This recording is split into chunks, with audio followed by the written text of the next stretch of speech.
Halo semua, ketemu lagi nih. Hari ini kita mau ngobrolin sesuatu yang ya dekat banget lah sama kita semua, persahabatan. Tapi mungkin dari sudut pandang yang agak beda. Sumber kita kali ini, khususnya bab 46, ngajak kita ngelihatnya dari sisi produktivitas. Bukan produktivitas kerjaan ya, tapi lebih ke gimana sih kita bisa bangun hubungan teman yang saling bikin maju, saling ngasih manfaat gitu. Kan kalau soal cinta banyak tuh panduannya. Tapi pertemanan kayaknya sering dianggap ya udah jalan aja gitu. Nah, misi kita sekarang, gimana caranya biar kita bisa lebih sadar, lebih terencana gitu dalam berteman. Ada kutipan bagus nih dari Henry Ford, kayaknya pas banget. Sahabat terbaik saya adalah orang yang mengeluarkan sisi terbaik dalam diri saya. Ini kan nunjukin kalau pertemanan itu aktif ya, bukan cuma pasif nerima aja. Bukan sekedar teman ngopi, tapi yang beneran dorong kita buat tumbuh. Nah, gimana bab 46 ini bantu kita mahamin itu? Betulan, padahal sama kayak ngerawat taman, butuh usaha sadar. Inti dari bab ini tuh sebenarnya gini, coba deh perlakukan pertemanan itu sama pentingnya kayak proyek lain di hidup kita. Maksudnya, kasih perhatian yang cukup, teratur, dan terfokus. Bukan berarti bikin jadwal ketemu tiap hari atau gimana ya, tapi lebih ke niatnya, kesengajaannya buat menjaga hubungan itu.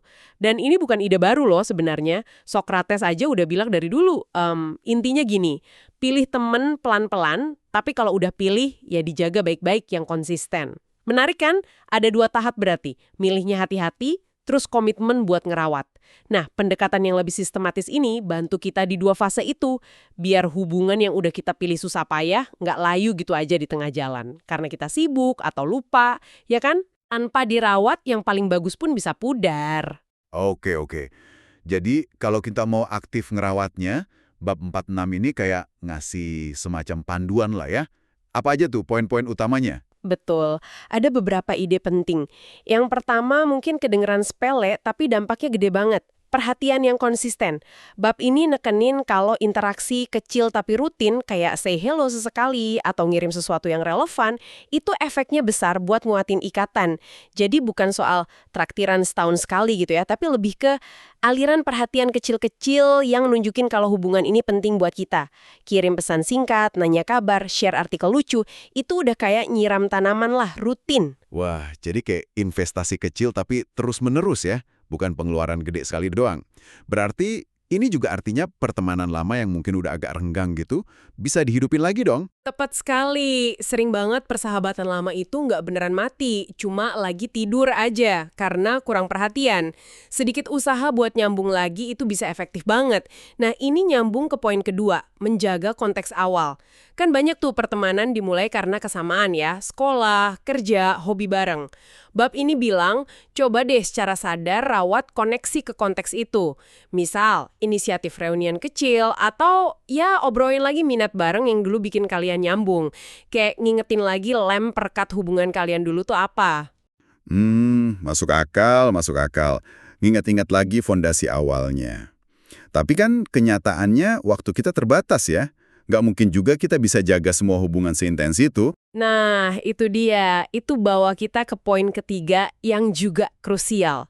Selektivitas yang sadar. Sumber ini jujur banget bilang kalau menjaga pertemanan sejati itu butuh energi, butuh waktu. Dan itu kan terbatas ya. Makanya penting buat kita sadar ngebedain mana nih teman sejati yang emang mau kita investasikan waktu dan energi lebih, mana yang mungkin lebih ke kenalan aja. Ini bukan soal sombong atau milih-milih ya, tapi lebih ke alokasi energi kita biar bijak aja gitu. Cara bedainnya gimana tuh biar gampang? Kayaknya ada contoh soal janjian ketemu itu ya di bab ini. Betul, contohnya lumayan ngena sih. Kenalan itu mungkin seringnya bilang, kapan-kapan ketemuan yuk, tapi ya udah angin lalu aja. Sementara teman sejati itu biasanya lebih konkret. Oke, kapan bisa? Coba lihat agenda yuk, lebih ada actionnya gitu. Ada juga kutipan lucu tapi bener juga sih.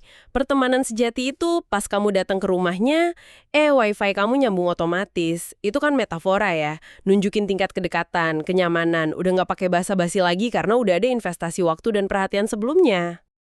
Oke, jadi rangkumannya nih ya.